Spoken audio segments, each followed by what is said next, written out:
வணக்கம் நண்பர்களே. எங்கள் சேனலுக்கு நீங்கள் புதியவராக இருந்தால் வீடியோ தொடங்குவதற்கு முன்பே சேனலை லைக், ஷேர் மற்றும் சப்ஸ்கிரைப் செய்துவிடுங்கள். இதுபோன்ற சுவாரஸ்யமான மற்றும் இதயத்தை தொடும் கதைகளைக் காண பெல் ஐகானையும் கட்டாயம் அழுத்துங்கள். இப்போது இன்றைய அருமையான கதையை தொடங்கலாம். என் பெயர் சவிதா. இன்று என் வயது 49. நான் உத்தரப்பிரதேசத்தின் குறிப்பு மூலத்தில் உத்தர குஜராத் பைனஸ் வட குஜராத் என குறிப்பிடப்பட்டுள்ளது ஒரு சிறிய கிராமத்தில் பிறந்தேன். என் தந்தை ஒரு விவசாயி மற்றும் தாய் ஒரு கிரகதாரம். எங்கள் வாழ்க்கை சாதாரணமாக இருந்தாலும் வீட்டில் அன்புக்கும் மகிழ்ச்சிக்கும் குறைச்சலே இல்லை. எனக்கு 21 வயதான போது அஜய் என்பவருடன் திருமணம் நடந்தது.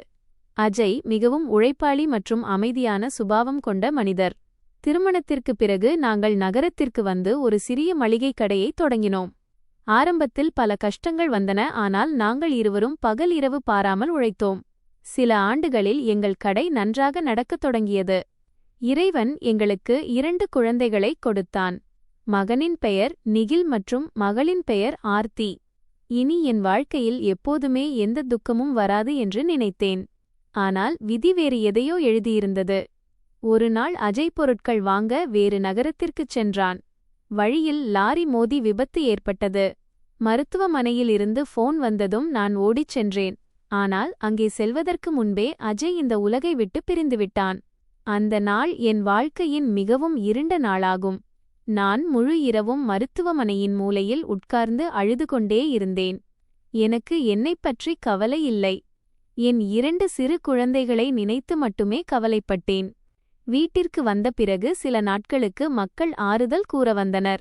பிறகு அனைவரும் அவரவர் வாழ்க்கையில் பிஸியாகிவிட்டனர். நான் மீண்டும் எழுந்து நிற்க வேண்டியிருந்தது. நான் கடையை கவனித்துக் கொண்டேன். காலையில் 5 மணிக்கு எழுவேன். சந்தையிலிருந்து பொருட்கள் கொண்டு வருவேன். நாள் முழுவதும் கடை நடத்துவேன். இரவில் குழந்தைகளுக்கு படிப்பேன். 10 ஆண்டுகளாக நான் ஒரு நாள் கூட ஓய்வு எடுக்கவில்லை. மெல்ல மெல்ல நிகில் இன்ஜினியரானான். ஆர்த்தியும் நன்றாக படித்து வங்கியில் வேலையில் சேர்ந்தாள். இருவருக்கும் திருமணம் நடந்தது. இனி என் வாழ்க்கையில் மீண்டும் மகிழ்ச்சி வரும் என்று நினைத்தேன். ஆனால் அப்படி நடக்கவில்லை. மகன் அகமதாபாத்தில் குடியேறினான். மகள் வதோதரா சென்றுவிட்டாள். என் பெரிய வீடு மீண்டும் காலியானது. காலையில் கடையை திறக்கும்போது பேசுவதற்கு யாருமில்லை. மாலையில் டீ குடிக்கும்போது எதிரில் காலியான நாற்காலி மட்டுமே தெரிந்தது. இரவிலோ முழு வீடும் என் தனிமையின் சத்தத்தை கேட்பது போல் இருந்தது. ஒரு நாள் நான் மகனுக்கு ஃபோன் செய்தேன். மகனே, நான் உங்களிடம் வந்துவிடவா? நிகில் சிறிது நேரம் அமைதியாக இருந்தான். பிறகு கூறினான், அம்மா, இங்கு பிளாட் சிறியது. நானும் ரீனாவும் வேலைக்குச் செல்கிறோம். நாள் முழுவதும் நீங்கள் தனியாகத்தான் இருப்பீர்கள். உங்களுக்கு கிராமத்தில்தான் நன்றாக இருக்கும். அவன் வார்த்தைகள் ஒன்றுதான். ஆனால் மனம் உடைந்துவிட்டது. அன்றுதான் முதன்முறையாக மனிதனிடம் எல்லாமே இருந்தாலும் தனிமை அவனை உள்ளிருந்து பொசுக்கிவிடும் என்பதை புரிந்து கொண்டேன். ஒரு நாள் நான் வீட்டின் மேல் மாடியில் உள்ள 2 அறைகளை வாடகைக்கு விட முடிவு செய்தேன். குறைந்தபட்சம் வீட்டிலாவது ஆட்கள் நடமாட்டம் இருக்கும் என்று நினைத்தேன். சில நாட்களுக்குப் பிறகு ஒரு இளைஞன் வந்தான். அவன் பெயர் ரோஹித். அவன் வயது தோராயமாக 25 இருக்கும். அவன் ஒரு புதிய கம்பெனியில் வேலை செய்ய நகரத்திற்கு வந்திருந்தான். அவன் முகத்தில் அப்பாவித்தனமான புன்னகை இருந்தது. அவன் மிகவும் பணிவாக கூறினான், ஆண்டி, உங்களுக்கு சம்மதமில்லையென்றால் நான் இங்கு தங்க விரும்புகிறேன். நான் சிறிது யோசித்தேன். பிறகு அந்த அறையை அவனுக்குக் கொடுத்தேன். இந்த ஒரு முடிவு என் வாழ்க்கையை மீண்டும் ஒரு திசைக்கு அழைத்துச் செல்லும். அங்கிருந்து திரும்பி வருவது ஹம்பீர் இயலாது போய்விடும் என்று எனக்கு சிறிதும் தெரியாது. ரோஹித் வீட்டில் குடியேறிய நாளிலிருந்து வீட்டில் மீண்டும் மனிதர்களின் நடமாட்டம் தொடங்கியது. காலையில் அவன் அலுவலகம் செல்வதற்கு முன் கீழே வந்து சிரித்துக்கொண்டே சொல்வான், ஆன்ட்டி, நான் கிளம்புகிறேன். மாலையில் திரும்பி வரும்போது கேட்பான், ஆன்ட்டி, இன்று கடையில் நிறைய வாடிக்கையாளர்கள் வந்தார்களா? இது போன்ற சிறிய சிறிய விஷயங்களால் வீட்டில் மீண்டும் உயிர் திரும்புவதை சவிதா உணர்ந்தார். ஒரு ஞாயிற்றுக்கிழமை சவிதா கடையில் கனமான பொருட்களை தூக்க முயற்சித்துக் கொண்டிருந்தார். அப்போது ரோஹித் வந்தான். ஆன்ட்டி, நீங்கள் ஏன் இவ்வளவு பாரத்தை தூக்குகிறீர்கள்? என்னை அழைத்திருக்கலாமே. அவன் உடனடியாக எல்லா பொருட்களையும் ஒழுங்குபடுத்தி வைத்தான். சவிதா புன்னகையுடன் கூறினார், மகனே, பல வருடங்களாக நானேதான் எல்லாவற்றையும் செய்து வருகிறேன். இப்போது அது பழக்கமாகிவிட்டது. ரோஹித் பதிலளித்தான், இனி நீங்கள் தனியாக இல்லை. இந்த 4 வார்த்தைகள் சவிதாவின் மனதை ஆழமாகத் தொட்டன. நாட்கள் செல்லச் செல்ல இப்போது ரோஹித் பல சமயங்களில் கடையை மூடுவதற்கும் உதவுவான். சில சமயம் சந்தையிலிருந்து பொருட்களை வாங்கித் தருவான். சவிதாவிற்கு உடல்நிலை சரியில்லை என்றால் தேநீரும் தயாரித்துக் கொடுப்ப. விடப்பெரிது திறக்கும் சுருளடைப்புக்குறி இன். ஒரு மாலை வேளையில் மழை நன்றாகப் பெய்தது. மின்சாரமும் போய்விட்டது. முழு வீடும் இருளில் மூழ்கியது. சவிதா கீழே தனியாக அமர்ந்திருந்தார். கொஞ்ச நேரத்திற்குப் பிறகு ரோஹித் டார்ச் ஒளியுடன் கீழே வந்தான். ஆன்ட்டி, உங்களுக்கு பயமாக இருக்கிறதா? சவிதா மெல்லிய புன்னகையுடன் கூறினார். பயமெல்லாம் இல்லை. ஆனால் தனிமை நிச்சயமாகத் தெரிகிறது. ரோஹித் ஒன்றும் சொல்லவில்லை. இருவரும் நீண்ட நேரம் மழையை பார்த்தவாறு அமர்ந்திருந்தனர். மறுநாள் பக்கத்து வீட்டில் வசிக்கும் கமலாபென் கடைக்கு வந்தார். அவர் தாழ்ந்த குரலில் கூறினார். சவிதா, அங்கே வாடகைக்கு இருக்கும் பையன் ரொம்ப உதவி செய்கிறானே. ஆம், நல்ல பையன். கமலாபென் தீவிரமான குரலில் கூறினார். பாருங்கள் சகோதரி, உலகம் நிறைய பேசும். கொஞ்சம் கவனமாக இருங்கள். சவிதா சிரித்துக்கொண்டே அந்த பேச்சை தவிர்த்தார். மக்களின் வேலை பேசுவதுதானே. ஆனாலும் கமலாபெனின் பேச்சு மனதில் தங்கிவிட்டது. சில நாட்களுக்குப் பிறகு நிகிலிடமிருந்து போன் வந்தது. மா, எல்லாம் சரியாக இருக்கிறதா? ஆம் மகனே. ஏதாவது பிரச்சனை என்றால் எனக்குச் சொல்லுங்கள். சவிதா ரோஹித்தைப் பற்றி எதுவும் சொல்லவில்லை. மகன் வீணாக கவலைப்படுவான் என்று அவர் நினைத்துக் கொண்டிருந்தார். ஒரு நாள் ரோஹித் அலுவலகத்திலிருந்து மிகவும் சோகமாக வந்து சேர்ந்தான். என்ன ஆனது? சவிதா கேட்டார். ரோஹித் கூறினான். நிறுவனத்தில் ஊழியர்களின் எண்ணிக்கையை குறைப்பதாக பேசுகிறார்கள். எனது வேலையும் போகலாம். சவிதா அவனுக்கு தைரியம் கூறினார். வாழ்வில் கஷ்டங்கள் வரும். ஆனால் தைரியம் உள்ளவன் எப்போதும் தோற்பதில்லை. ரோஹித் நீண்ட நாட்களுக்குப் பிறகு புன்னகைக்க காணப்பட்டான். அன்றைய தினம் அவன் முதன்முறையாக கூறினான். ஆன்ட்டி, என் சொந்த அம்மாவைப் போல நீங்கள் என்னை கவனித்துக் கொள்கிறீர்கள். இந்த வார்த்தைகளை கேட்ட சவிதாவின் கண்களில் நீர் கசிந்தது. ஆனால் வரவிருக்கும் நாட்களில் இந்த நம்பிக்கையின் மிகப்பெரிய சோதனை காத்திருக்கிறது என்பது அவருக்கு தெரியவில்லை. வீட்டில் அமைதி நிலவியது.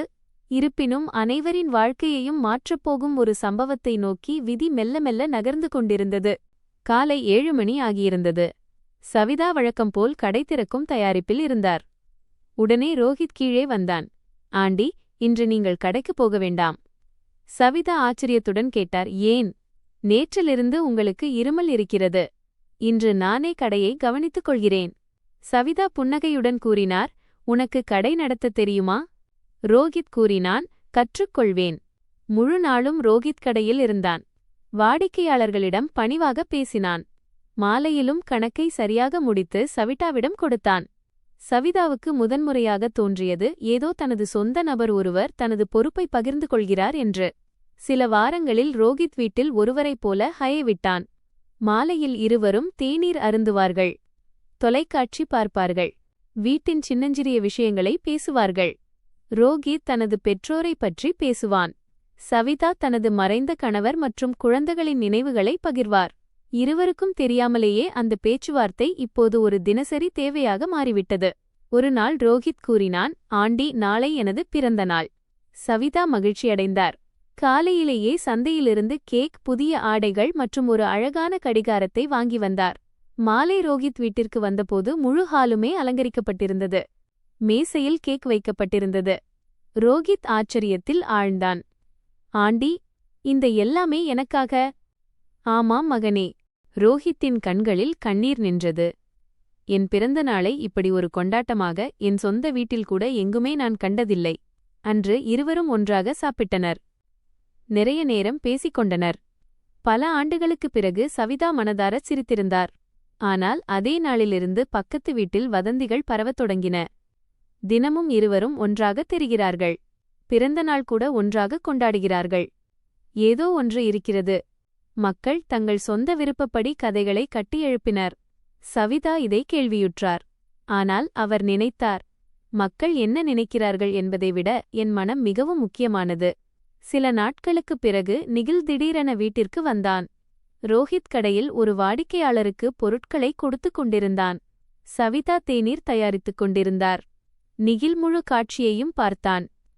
மா, இவர் யார்? மகனே, இவர் ரோஹித். மேலே உள்ள அறையில் வசிக்கிறார். ரோஹித் பணிவோடு கைகளை கூப்பினான். வணக்கம் அண்ணா. நிகில் தன் தலையை மட்டும் அசைத்தான். இரவு உணவுக்குப் பிறகு அவன் தன் தாயிடம் கூறினான், அம்மா, மக்கள் பலவாறு பேசுகிறார்கள். சவிதா அமைதியாக இருந்தார். எனக்கு மக்களின் கவலை இல்லை. ஆனால் எனக்கு இருக்கிறது. மகனே, பல ஆண்டுகள் நான் தனியாக இருந்தபோது யாரும் வரவில்லை. இன்று யாரோ 2 வார்த்தைகள் பேசினால் உலகத்திற்கு பிரச்சனை ஏற்படுகிறது. நிகிலிடம் பதில் இல்லை. காலை அவன் அகமதாபாத் திரும்பிச் சென்றான். ஆனால் செல்வதற்கு முன் அவன் ரோஹித்திடம் ஒரு விஷயத்தை கூறினான். என் அம்மாவை நன்றாக பார்த்துக்கொள். ரோஹித் நம்பிக்கையுடன் கூறினான், நீங்கள் கவலைப்பட வேண்டாம். காலம் கடந்து சென்றது. ரோஹித் மீது சவிதாவின் நம்பிக்கை நாளுக்கு நாள் அதிகரித்தது. அவர் இப்போது கடையின் கணக்குகளையும் ரோஹித்திடம் ஒப்படைக்கத் தொடங்கினார். வங்கியில் பணம் செலுத்தவும் ரோஹித்தே சென்றான். வீட்டின் ஒவ்வொரு பொறுப்பிலும் அவன் இணைந்து கொண்டான். சவிதா நினைத்தார், கடவுள் ஒருவேளை என் வாழ்வில் மீண்டும் ஒரு துணையை அனுப்பியுள்ளார். ஆனால் அவருக்குத் தெரியாது, ரோஹித்தின் வாழ்வில் ஒரு இரகசியம் மறைந்திருந்தது. அது வெளிவரும்போது சவிதா மட்டுமல்ல, முழு குடும்பமும் அதிரப்போகிறது. சமய தன் போக்கில் நகர்ந்து கொண்டிருந்தது. சவிதா மற்றும் ரோஹித் இடையே இப்போது ஒரு அறியப்படாத நம்பிக்கை உருவானது. சவிதா அவரை தன் குடும்ப உறுப்பினர் போல கருதினார். கடையின் பெரும்பகுதி கணக்குகளை இப்போது ரோஹித் தான் கவனித்து வந்தான். ஒரு நாள் சவிதாவுக்கு வங்கியிலிருந்து போன் வந்தது. மேடம், உங்கள் கணக்கிலிருந்து கடந்த 3 மாதங்களில் பல பெரிய தொகைகள் எடுக்கப்பட்டுள்ளன. இந்த பரிவர்த்தனைகள் அனைத்தும் நீங்கள்தான் செய்தீர்களா? சவிதா அதிர்ந்து போனாள். இல்லை, நான் கடந்த பல நாட்களாக வங்கிக்கு வரவே இல்லையே. வங்கி ஊழியர் கூறினார், உங்கள் கையெழுத்து உள்ள காசோலைகள் மூலம் பணம் எடுக்கப்பட்டுள்ளது. சவிதாவின் இதயம் வேகமாக துடிக்கத் தொடங்கியது. அவள் உடனே வங்கிக்குச் சென்றாள். அனைத்து காசோலைகளையும் பார்த்தாள். கையொப்பம் அவரைப் போலவே இருந்தது. ஆனால் கவனமாக பார்த்தபோது யாரோ மிகவும் தந்திரமாக அவருடைய கையெழுத்தைப் போல நகல, போலியாக செய்திருப்பது புரிந்தது. வங்கியிலிருந்து வெளியே வரும்போது அவளது மனதில் ஒரே ஒரு கேள்விதான் இருந்தது. இதை செய்தவர் யார்? வீட்டுக்கு வந்தவுடன் அவள் ரோஹித்திடம் எதுவும் சொல்லவில்லை. அவள் அமைதியாக அனைத்தையும் கவனித்துக் கொண்டிருந்தாள். மறுநாள் ரோஹித் கடைக்கு சென்றபோது சவிதா அவனது அறையை பார்த்தாள். அறை சுத்தமாக இருந்தது. ஆனால் பீரோவின் ஒரு தட்டிலிருந்து ஒரு கோப்பு ஃபைல் கிடைத்தது. அதில் புதிய இருசக்கர வாகனத்தின் தவணை ரசீதுகள், விலை உயர்ந்த மொபைல் போனின் பில் மற்றும் சில பெரிய செலவுகளுக்கான காகிதங்கள் இருந்தன. சவிதா யோசித்துக் கொண்டிருந்தாள், இந்த குறைந்த சம்பளத்தில் இதெல்லாம் எப்படி சாத்தியம்? அப்போது ஒரு புகைப்படம் கீழே விழுந்தது.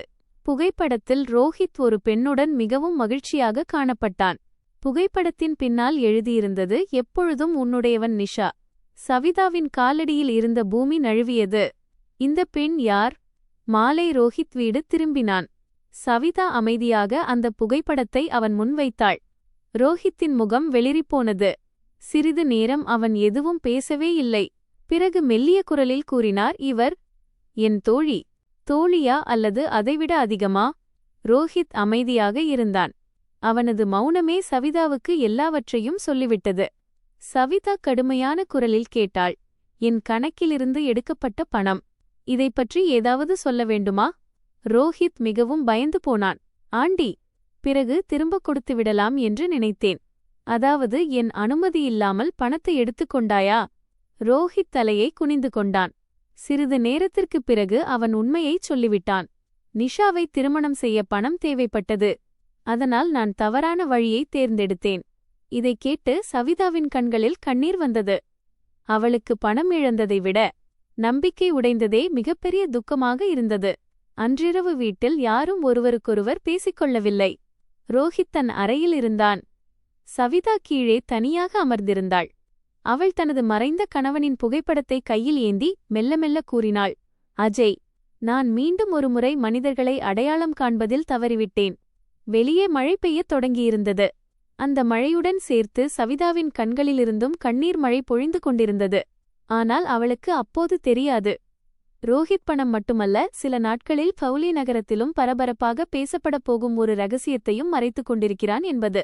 இரவு முழுவதும் வீட்டில் அமைதி கவ்வியிருந்தது. சவிதா ஒரு இரவும் தூங்க முடியவில்லை. மீண்டும் மீண்டும் ஒரே ஒரு கேள்விதான் அவள் மனதில் வந்து கொண்டிருந்தது. நான் மீண்டும் ஒருமுறை நம்பிக்கை வைத்ததில் தவறு செய்துவிட்டேனா? காலையில் அவள் கடையைத் திறந்தாள். ஆனால் இன்று அவள் முகத்தில் முன்பை போல புன்னகையில்லை.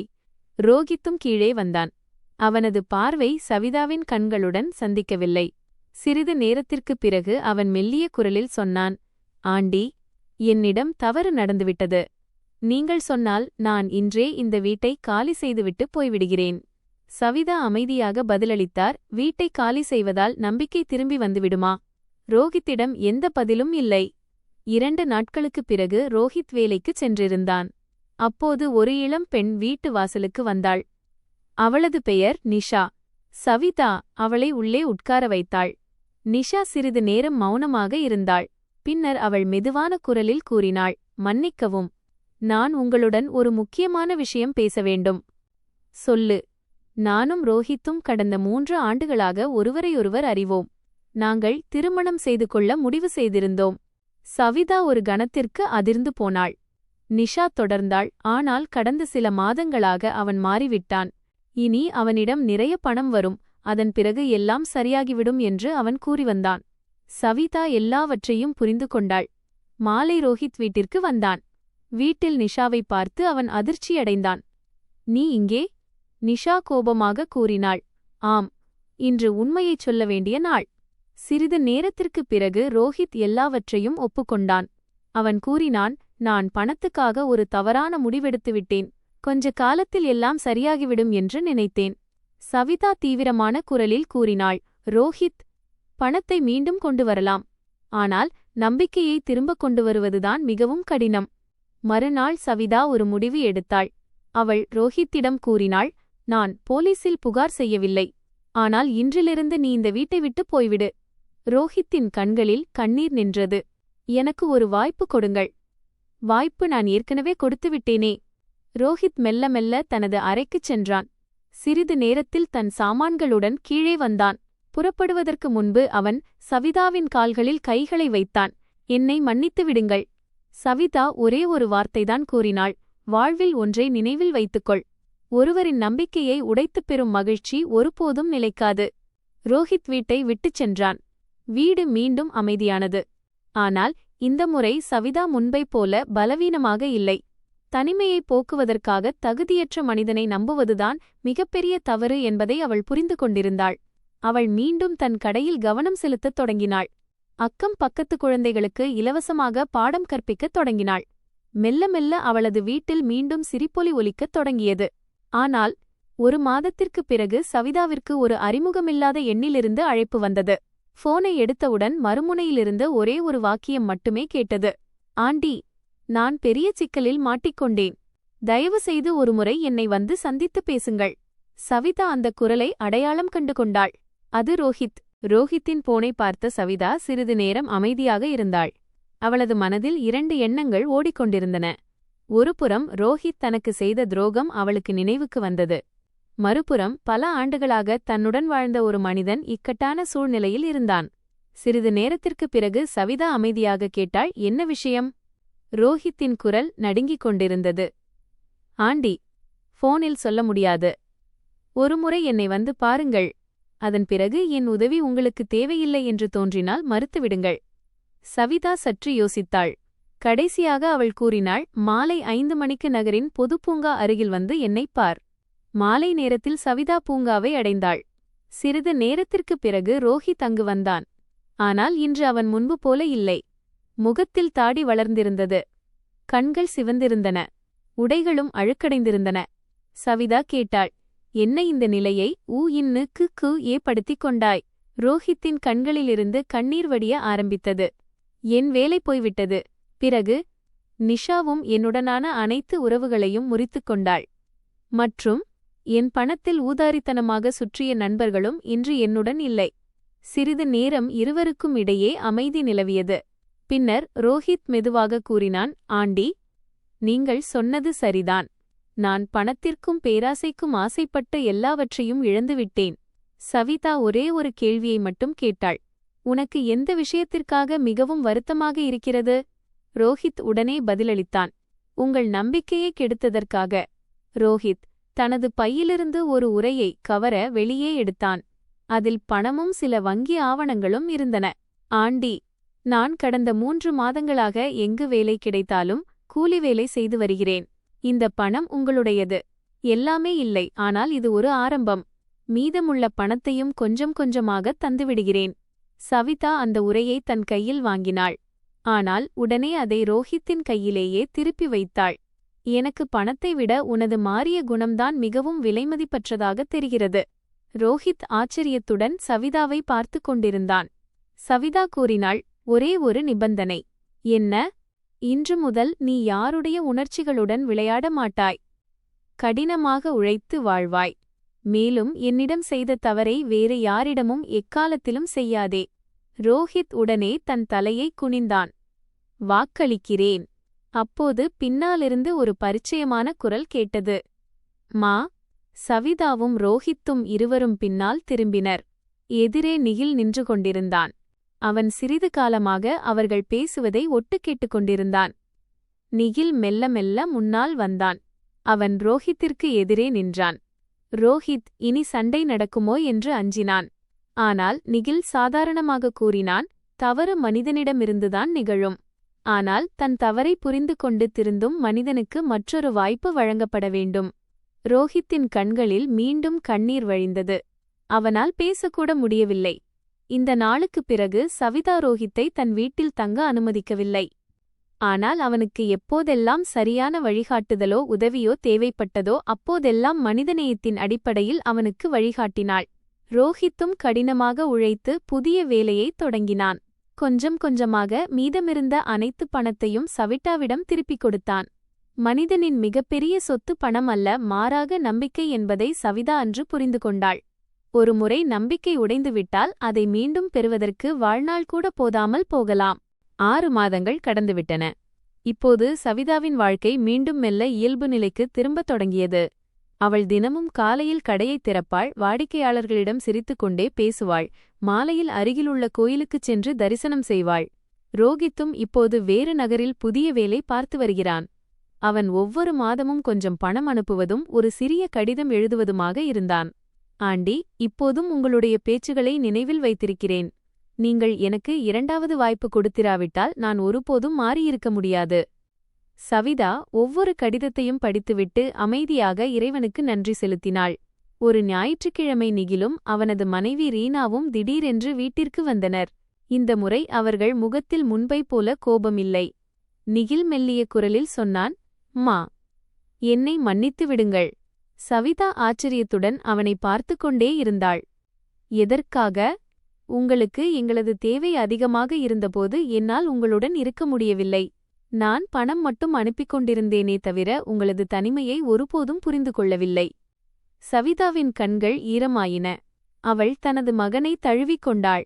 சில நாட்களுக்குப் பிறகு ஆரத்தியும் தனது கணவனுடன் வந்தாள். பல ஆண்டுகளுக்குப் பிறகு முழு வீடும் மீண்டும் சிரிப்பொலியால் எதிரொலித்தது.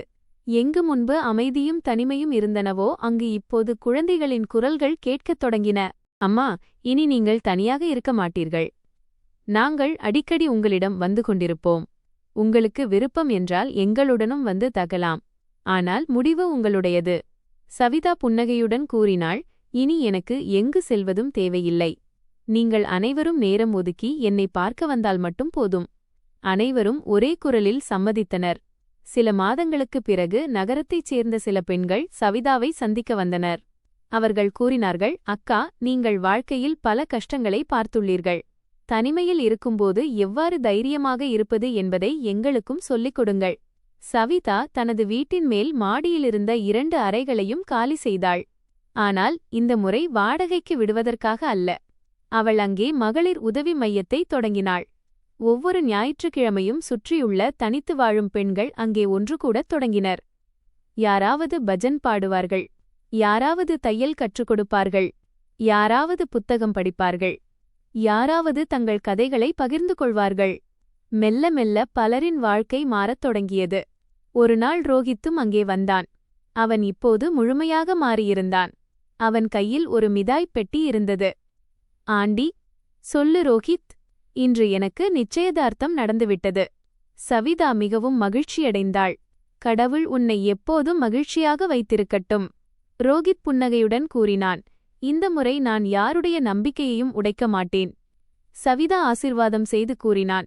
உண்மையான உறவுகள் நம்பிக்கை, மரியாதை மற்றும் பொறுப்பின் மீதுதான் நிலைத்திருக்கும். இந்த வார்த்தையை எக்காலத்திலும் மறந்துவிடாதே. மாலையில் சூரியன் மெல்ல மெல்ல மறைந்து